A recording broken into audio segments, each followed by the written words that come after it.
Hi, my name is Isabela Fernandes. I'm the Executive Director at the Tor Project.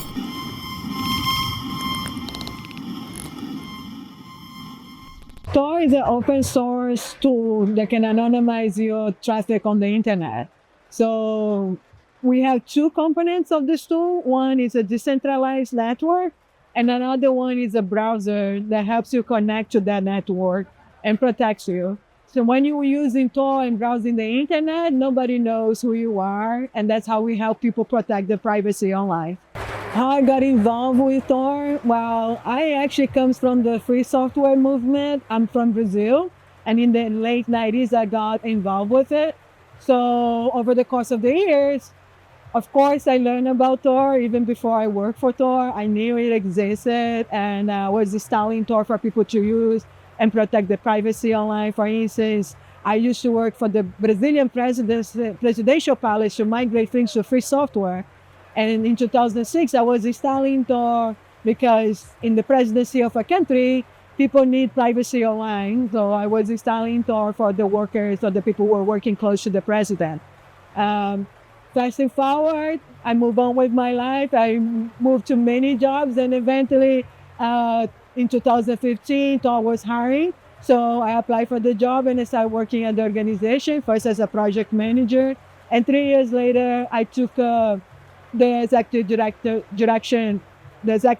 role of the nonprofit, and I've been governing the nonprofit since then. Unfortunately, one of the biggest misconceptions about Tor is that people often tend to call it, oh, Tor is the deep web or the dark web. And actually, when you look at the meaning of what is the dark web anyways, people don't have a clear definition for it. And I think this is kind of what the media, a way the media myth that the media created to explain technology that they don't understand. That it's extremely hurtful, because when people tend to think about such an important technology that is actually saving people's lives, protecting human rights activists all around the world, or just common people who want a little bit more privacy online, and you tell the world that this is a tool for bad things and only illegal criminal activities happening with that, you're criminalizing a tool without any you criminalize a tool that can be extremely important in the world that we live today. One other thing is the tendency of comparing anonymity with something illegal. People, and the media especially, have the tendency to say, oh, if someone wants to be anonymous online, it's because they want to do something wrong online. And I always call attention for that type of comparison, because actually one of the pillars of democracy is anonymity, is privacy. Your vote is anonymous for a reason. So we need anonymity to have a healthy democracy in the world. People need privacy in order to exercise the citizen rights. And I'm not talking citizen that someone was born in a country. I'm talking about citizen rights as someone who lives in a society and wants to either form an opinion, have curiosity, or dislike something, and that provides the privacy that people need to exercise their rights in a democratic society. So I think those misconceptions are very problematic, because you're criminalizing the essence elements that build, well, or democracies that build on the top of it. And when you're criminalizing that, when people don't give value to that, it's very easy for you to attack democracy and and to build authoritarian regimes and other things that can repress people instead of providing them with freedom and like a place in society where they can exercise their rights with security. Well, I go back to the human rights, right? Like privacy is a human right. It's a universal declaration of human rights. So whatever concept you have of what democracy is on your country and what people believe, that this element of privacy should be part of it, right? Like should be part of that concept. I think it's really hard for you to claim that you're building a democratic society when you're not respecting human rights, period. And if you're not respecting privacy as part of that collection of rights that we all as humans have, and have the right right? Like this is a universal declaration that multiple countries have signed it. You are not really building, right, like fomenting a space to be democratic. I think that's no matter what, right, like concept you have about what democracy is, if we go to the roots of what are the human rights that we all live on and depends on, right, like to guarantee us as humans dignity and life in society, privacy is part of that. So if you are building a democracy, if you claim to have a democracy and you're not counting that as part of your democratic state, then you definitely lying to people or right like misguiding people in that matter. And I think no matter what is your definition, if you go back to the roots, privacy is a human rights and should be respected and defended universally. What is the best approach to get people to understand privacy is important? I think the best strategy is to meet people at the right moment, right? Like if you come into someone and it's not the right moment to make that connection, bring that up, it's probably not going to sink in, right? Like, so I always like to bring this when it's the right moment. And you have those moments all the time.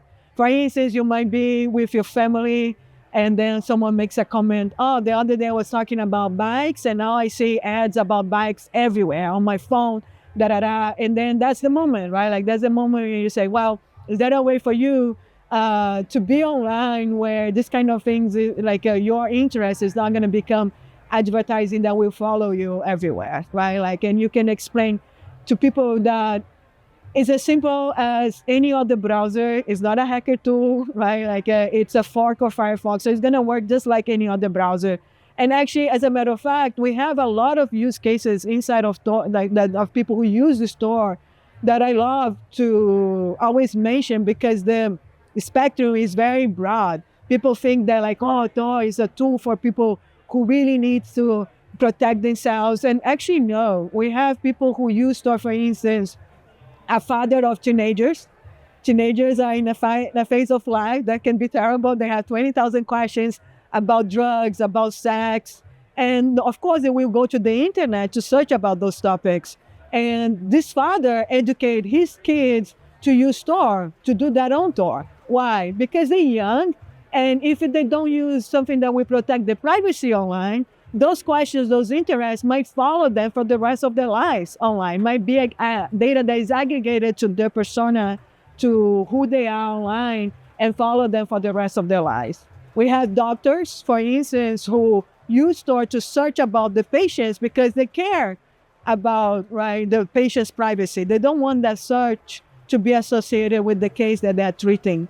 So we have like a huge spectrum of people who goes to Tor just because at that moment, at that particular moment, they would like to have that information to be private. I always say that Tor might not be a tool that you use every single day, all the time. As a matter of fact, we did a research with our users, and most of them use Tor a few times a day or a few times a week. And for me, that makes totally sense. What is important is when the person understands that like what I'm doing online can be associated with me, and that can be anything. That can be a teenager's question, right? Can be a patient that you're searching information.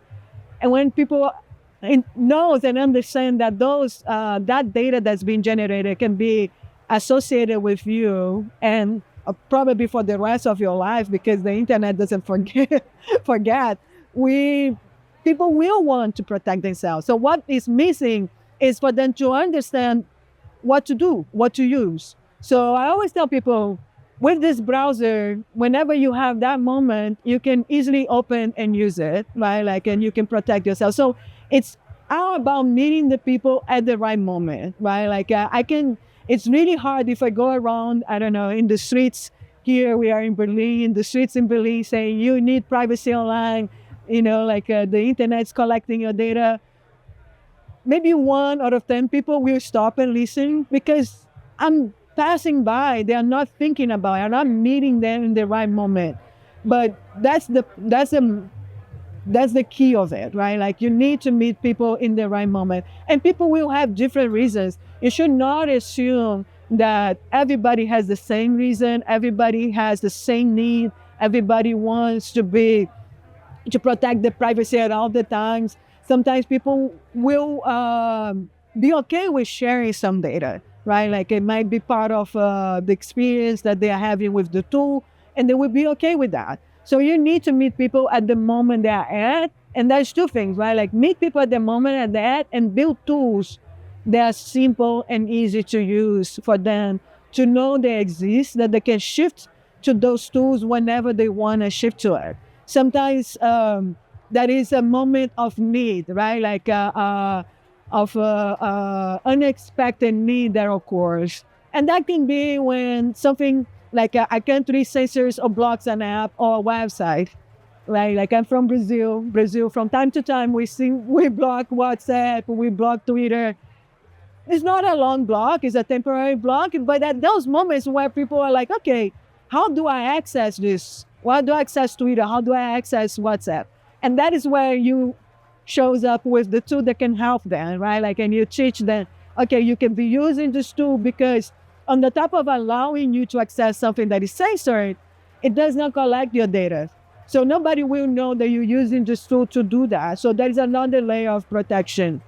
Sometimes people are living their lives and maybe they believe they are in the greatest country of the world. And then you have a new president, like in the United States right now, that is attacking every single individual in every way. And with the big tech behind it and supporting it. And this is all connected, right? Like the data that you are generating on those tools, that are being fed into monitoring systems that use it by the police. So your whole world comes to upside down. You believe you are in this country where it's protecting your rights, democracy is protected, and then there is a new administration with a new mindset that is breaking all the rules, who are really not caring about people's rights. And then you see yourself as a target audience. You see yourself maybe even before Trump, when abortion was legal in the United States, and there was a Supreme Court order that make it illegal in most states, it started to become a trend. And then you see yourself either as a provider or someone who needs abortion, and you are worried, right? Like there were people who were arrested because they were talking on Facebook chat, a mother and a daughter, about abortion, and they got arrested by that. So you see yourself in this situation where you would not think you would ever be.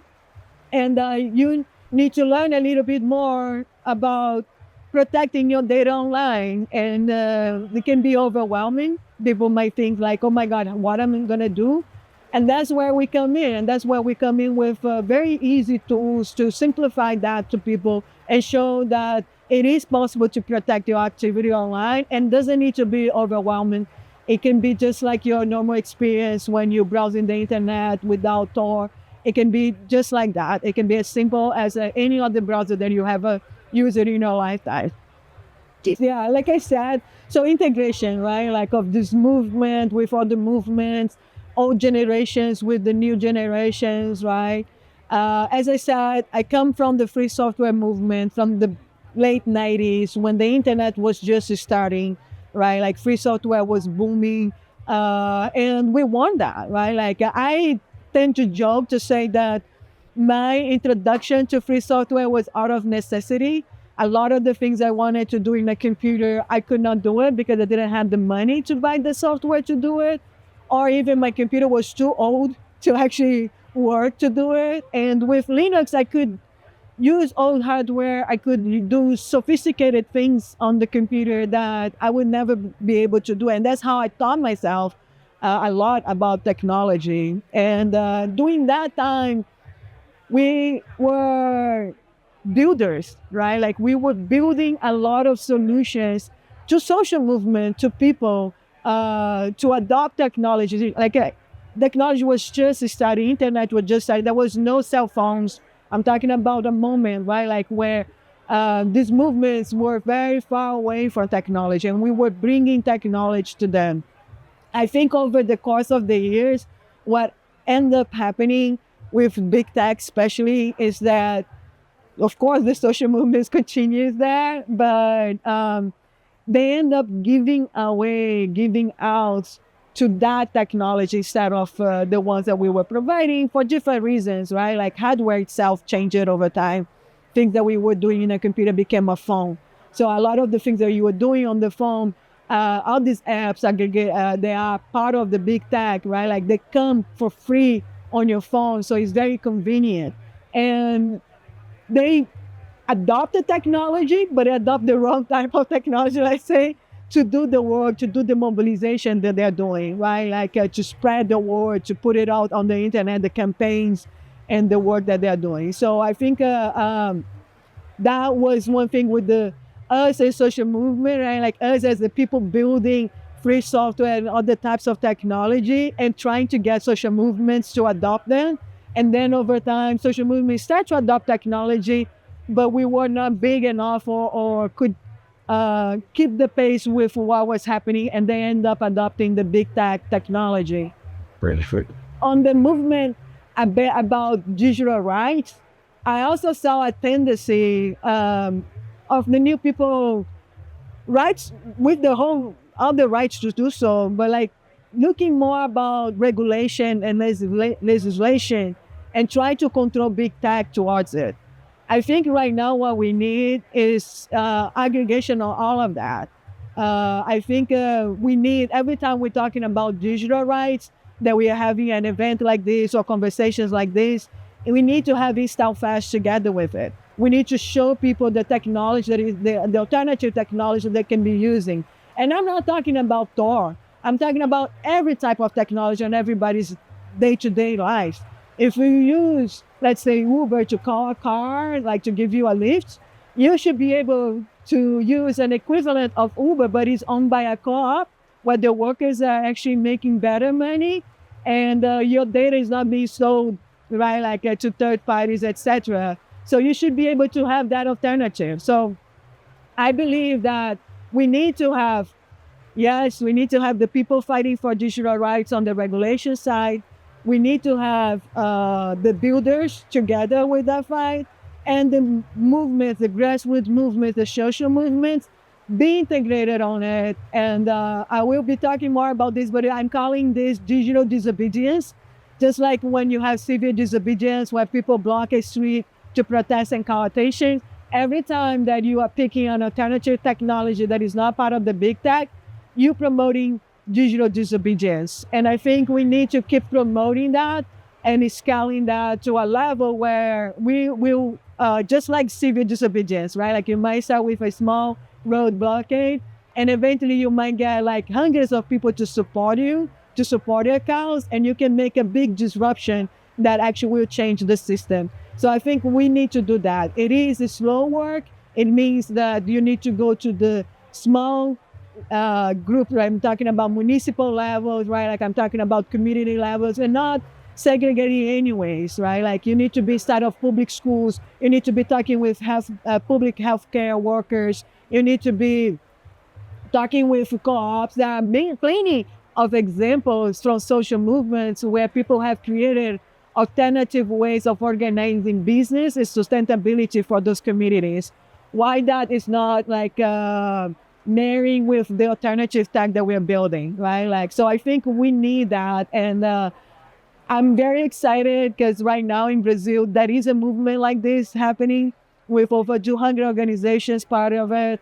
And for me, the differentiator of that movement exactly, right, when you look at the working groups that you can associate and help out the movement, it has all of it, right? Like it has the people talking about policy, it has the people building the alternative tech, it has people from social movements who now has inside of the movement, a tech collective, like a group of people who thinks about the tech knowledge for the movement, who are also building alternative tech.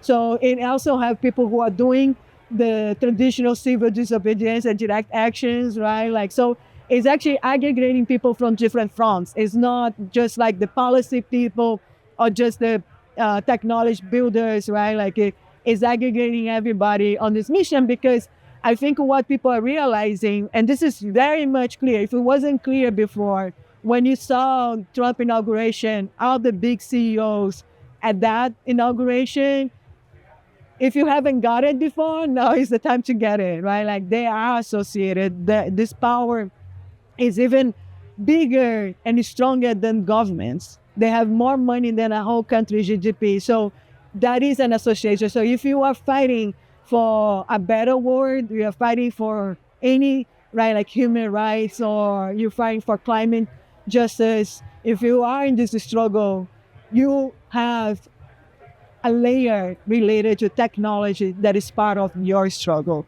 So it is really hard to deassociate the fight for a better world with the fight for a better technology for us to use in this world.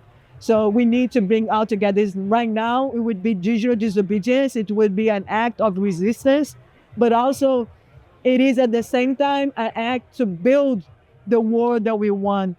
We want a world with technology. It's not just about, oh, technology is bad, then we should, like eliminate technology. We need technology. Technology can be really good for us, but we want a technology that is for us, built by us and for us, right? Like we don't want a technology that is on the interest of a handful like CEOs, billionaires who don't care about human rights, who doesn't care about democracies, and who are just wanted to increase the power and on the top of everything else, on the cost of everything else related to the people who are suffering because of what they're doing, be it because of the tech they're building, be it because of the process of the tech that they're building, be it because of the power that the tech they're building is giving to them, that most of the time is even more powerful than governments of big countries that exist. And that picture at the inauguration show it, right? Like show it that they are not here just to make money, they're here for power, and they will play whatever game it is in order to gain that interest. So in the world that we are today, if you are in this fight, no matter what is the area that you're fighting, we need, like, and we know that technology is part of that. We need to have technology for the resistance, but we also need to build technology for the new world that we want. We need to provide examples of how that can be possible, how you don't need a monopoly, a big organization with trillions of dollars to provide you an email service. You can have small business, local business offering you the same quality of service as a big corporation. And that's the education that we need to provide during this process as well. I think so. What I think about cryptography, right? Like the technology, but also crypto as a currency, right? Like in the proposal that new projects are bringing, like the Ethereum community, the Zcash community, the Monero community. So one thing I feel that cryptography, like encryption, is extremely important for us moving forward.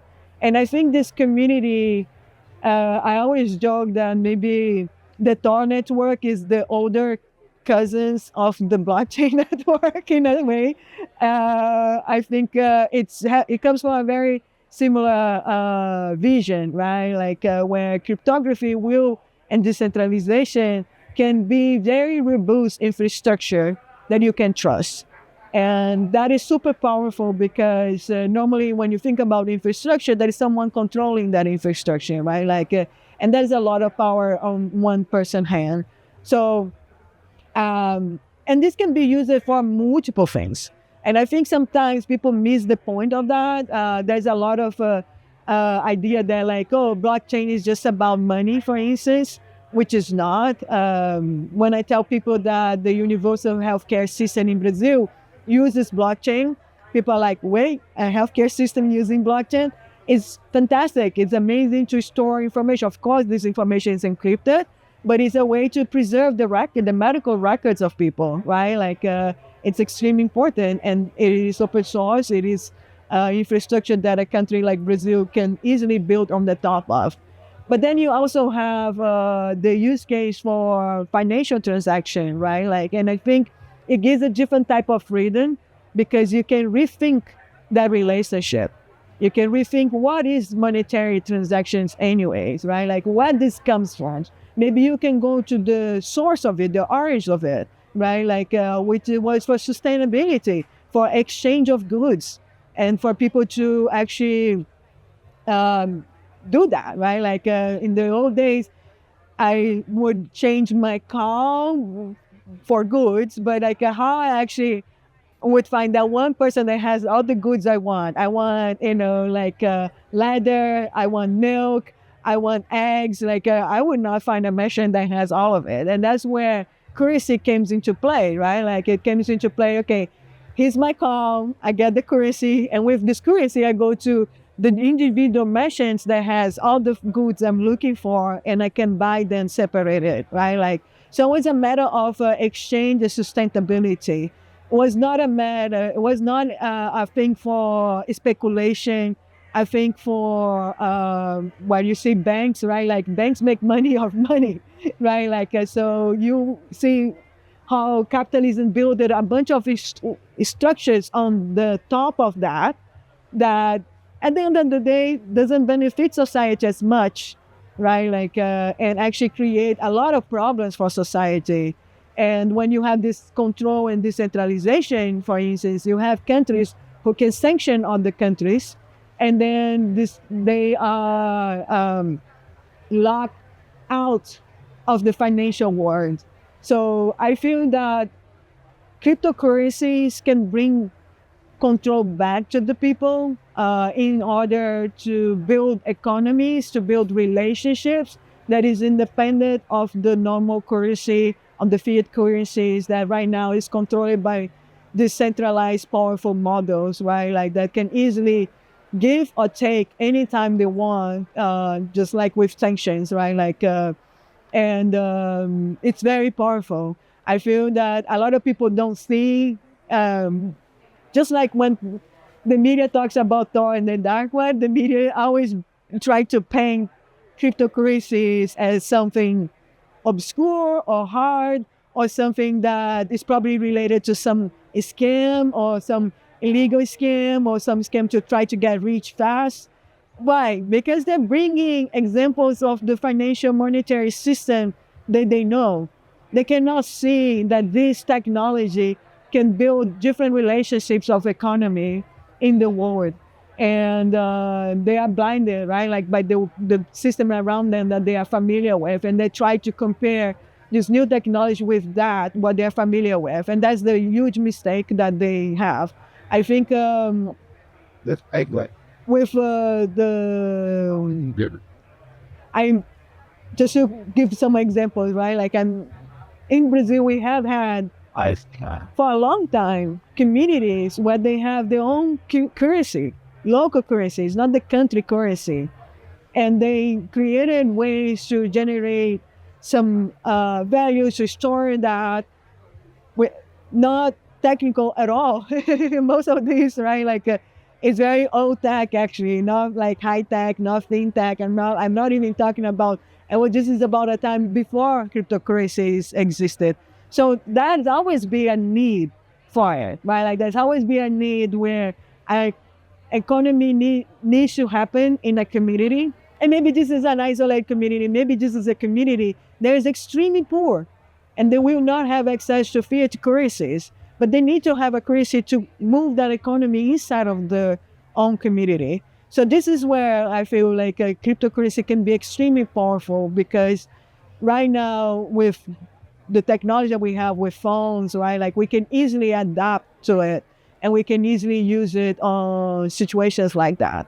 So again, right, like I can see that encryption can build, you can use encryption to build tools that sometimes you would not even imagine it would be used for certain use cases. Like, I don't think the people who start with blockchains and start developing blockchains ever thought that a blockchain would be used for a universal healthcare system in a country, right? Like, but why those tools are super powerful is because of decentralization and encryption.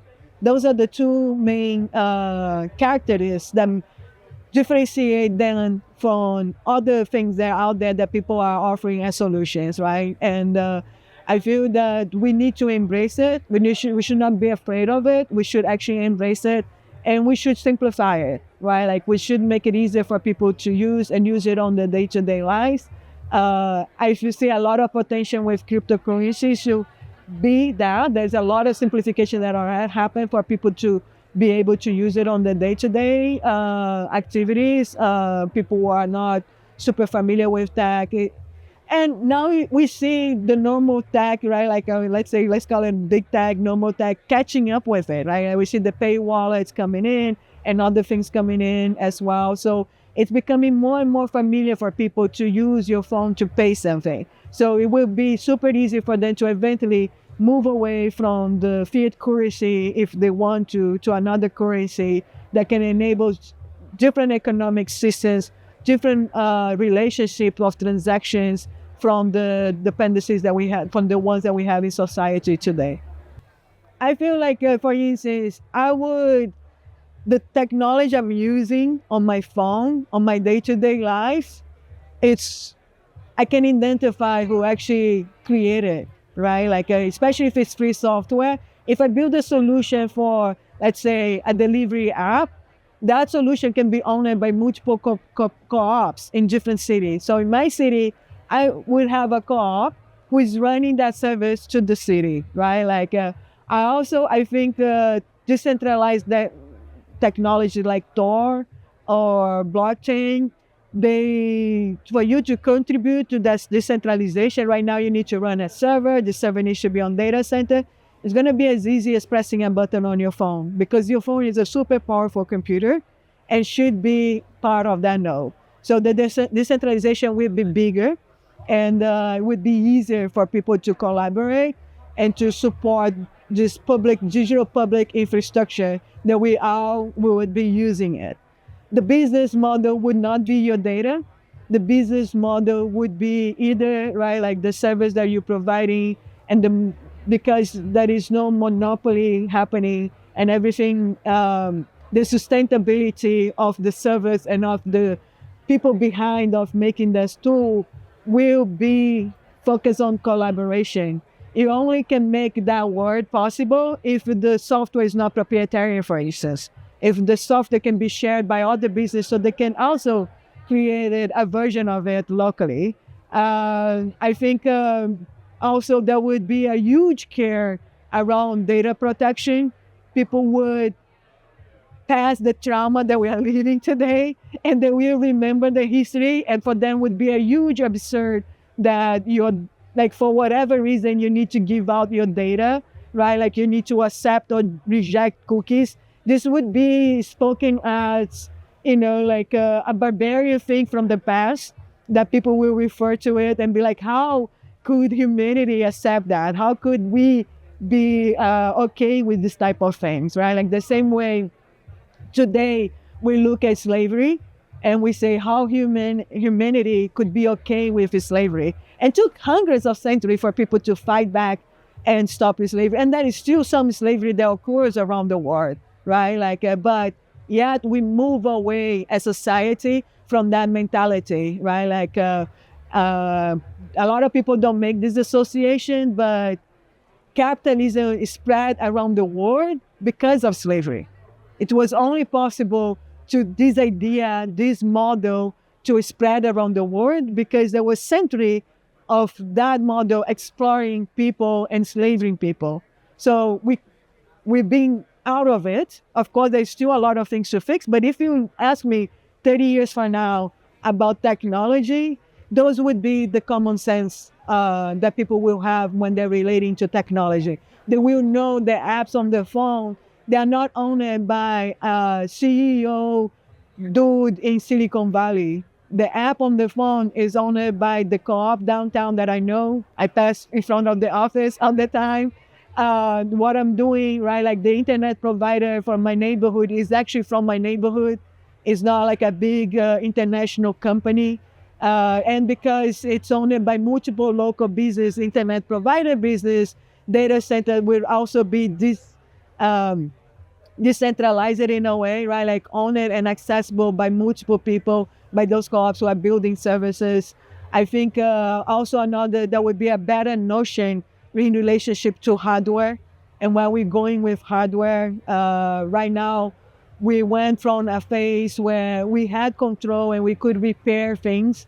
Now people we need to have a movement for the right to repair. How crazy that is, right? Like, I cannot repair my refrigerator. Like before, I could get the refrigerator like a manual and be able to repair. Now I cannot do that. Like even if I had the manual, I depend on the pieces because they are controlled by this corporation. And if I want to buy the pieces to repair my refrigerator, I need to pay a fee to the corporation to be able to do it. So the more and more they're locking things in, and this is not sustainable. It's not sustainable for the world, but the planet. So I think in this 30 years, right, like journey towards this future, we will go through traumas that will make us realize the importance of those things, right? Like the importance of going back to local, the importance of repairing hardware or maintaining hardware for a longer period of time to not become obsolete, like in a year you need to buy the new iPhone or anything like that. And people will look back into the situation we are living today and think of us ourselves in the past, right? Like as crazy people, how can we ever imagine that this was sustainable for us, for democracy, and for the planet? So yeah, I think like in the world, like technology will be for us, will be serving us, will be controlled to us, and the economy will be better. I tell you, people have a lot of things to say about innovation and economy and the business model. Actually, with free software, there is a lot of innovation. In the matter of fact, most of the technology used in today was only possible because of free software. If it was proprietary software, there would be a crazy competition and nothing would evolve and be innovated. Um, People think that the only way of being on the industry is if you are creating a startup that eventually will be bought by millions of dollars. No, people want sustainability. People want moms and pops business as well on technology. They want that. They want something that goes in generations and generations, and they're keeping the service or whatever they're doing for the community, right? Like for the people around them. And I think we can go back to it, right? Like I try to also give an example. Maybe it will not work here in Europe, but it works very well in the United States, where you only have 2 or 3 types of pharmacies, right? You have CVS, you have Walgreens, and whatever, and that's it. And that's crazy. For me, that's crazy because I grew up with my neighborhood pharmacy. The pharmacist of my neighborhood, she knew us. She would stitch our hands when we would like fall playing on the streets as kids, you know. She knew my family medical history because she's my local pharmacy. It's her business. She's not like in a franchise or anything, right? Like it's her local business. Same thing with market, supermarket, or even clothes. We used to be like that. And now all of these are being eaten by those big monopolies, and you lose that, right? Like you lose the idea that, yes, a pharmacy can be owned by your neighbor and can be their business for the community. It doesn't need to be Walgreens or CVS. It doesn't need to have that brand, and will serve you much better than the big brands was.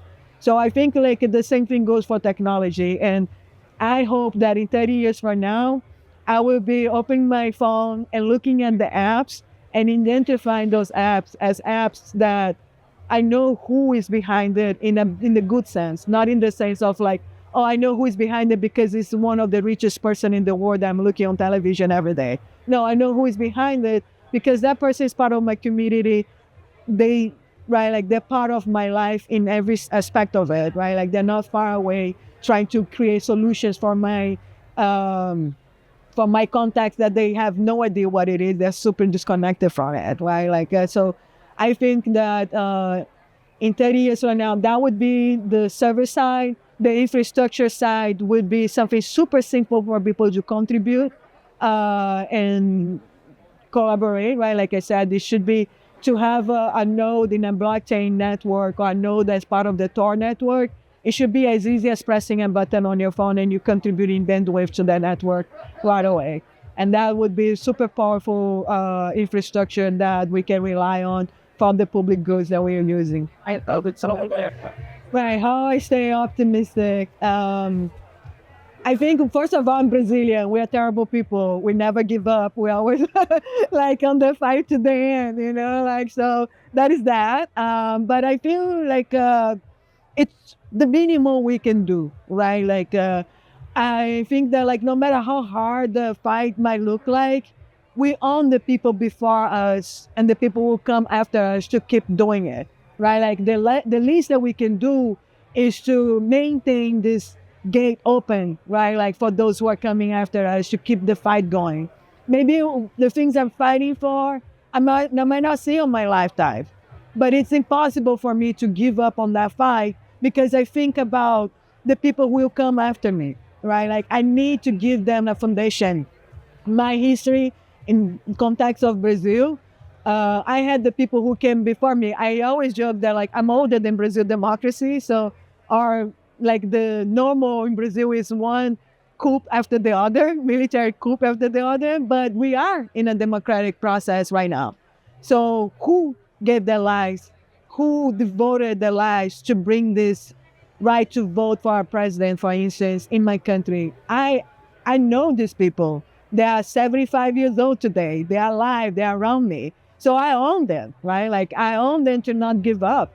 I own them to maintain that hope and to maintain the fight. And then when I look to the people younger than me, right, like my nephews, my people around my family, I want them to have the same feeling, to pick up what I'm leaving, to continue that fight. And I don't think it's impossible. I think like people, I always bring the slavery struggle as an example because those are centuries of fight. That's not like, imagine you in that fight. Imagine that's your fight. Imagine you are a slave, you kidnap and move it to another country where you don't understand the language and you force it to labor in the most humane conditions. And that's your fight. Would you give up? Would you just give up and leave that condition? You would be revolted by it. You would be fighting. And even though your generation didn't brought solution to that problem, you will keep that fire up for the next generations. And this is valid for everything, right? Like it's valid for the world that we're living today. And for the young people, I tell you, don't feel despair. I think the best thing that a young person today could do is to not accept the technology as it is. Do not accept what is being offered to you as it is. Try to rethink that. Try to look into it and think about like, okay, this could be different. What can be different? And support it. I mean, you don't need to know how to write code, like you just need to be curious and support the projects who are doing that, right? Like, and support the projects who are building that different type of technology to the people. And the only fight you lose is the one that you give up on fighting. So if you don't give up on fighting, you're not going to lose this fight. It might take a little bit, but you still are capable. And I have hope because in my lifetime, I have lived at conditions where I tend to joke where like all the stars was aligned because I lived in a moment in Latin America, in Brazil, in the early 2000s, where the federal government was pushing for free software. And the money they were not spending on Microsoft, they were giving back to the community with events for people to share knowledge. That knowledge was accessible by everyone. That knowledge was inside of the universities, in the academia, but also was in the private business, was in the public sector. We were building free software that we call it public software. We created actually a repo called it public software where people could download the code and use that code.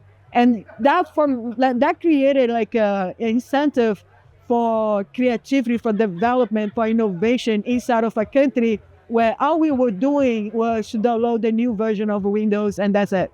Like super dependent on that. So it was an amazing time. It didn't last forever, right? Like, but you could see it, you could touch it, and you can see it is possible.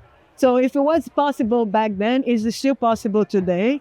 And I think people, especially new generations, they are still learning what it means to live a decade.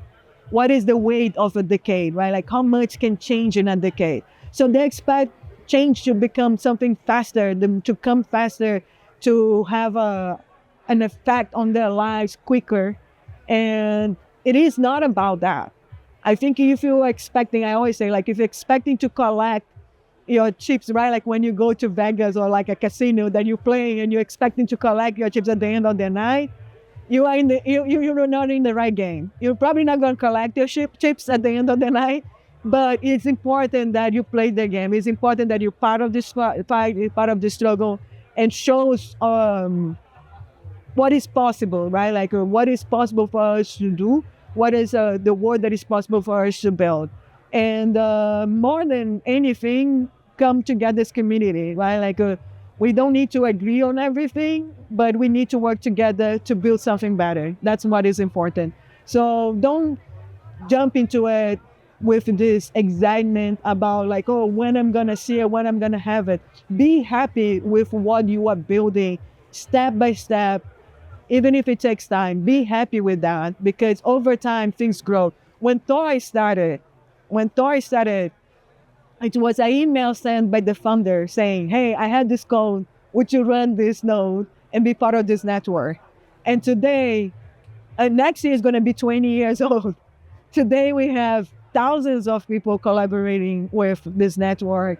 We have millions of users, right? Imagine if people who started the Tor code and shared in that email list wanted that result in the first 2 or 3 years and haven't give up because it didn't sound that result in the first 2 or 3 years. Now, today, in the world that we live on, a tool that can anonymize your traffic online, it's gold. It's especially if it's a free tool, it's a free software, it's decentralized, right? Like there is no hidden mission or hidden value that wants to aggregate out of it, right? Like our mission is to advance human rights with our technology. And when we started this project, when this project got started, there was just a handful of people running servers, running the nodes who are part of this network. 20 years later, we have millions of people, right, like using our technology. We have made it better and easier for people to use it. So it is a progress. It's a process. It's not something that what you're doing today, you might think, oh, but nobody, like I only have, I don't know, 10,000 users. I only have 100 users. Maybe this is not meaningful. That's not the point, right? Like the point is that you are building an alternative that others can appropriate and use it for the good. So eventually this is going to be taken, right? Like especially if we invest on breaking bubbles and connect with each other in different fronts. And so be patient, right? Like I think one of the things that we also, Brazilians in this resistance, people in the resistance says a lot and they mention a lot is patience is our best weapon. Having patience with the process, having patience with the people who does not get it yet. Because most, like all these people, they're not your enemy. They just don't get it. So having patience with them so you can bring in them to this movement. So our best weapon is patience. And I think with patience and steady work, right, like focus on that mission, we are capable of making change.